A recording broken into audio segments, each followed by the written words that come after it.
Roma 8:12-17. Ang lahat ng pinapatnubayan ng Espiritu ng Diyos ay sila ang mga anak ng Diyos.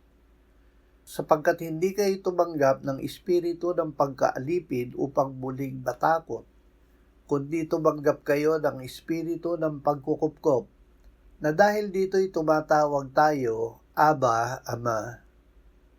Ang Espiritu mismo ang nagpapatotoo kasama ng ating espiritu na tayo'y mga anak ng Diyos.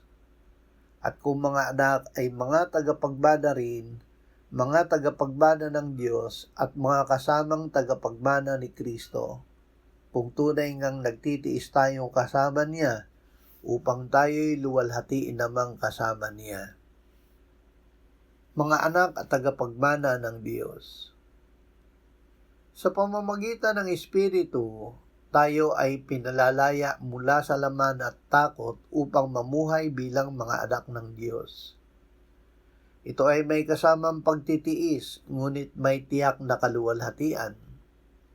Sa halip na mamuhay sa takot at pagkaalipin sa laman, ang tao ay pinatitibay ng banal na Espiritu, na siya ay kabilang sa pamilya ng Diyos na may karapatan bilang tagapagmana ng Diyos. Ang ating pagtitiis sa kasalukuyan ay pansamantala lamang. Matapos ito ay tatanggap tayo ng ating bahagi sa tagumpay ni Kristo.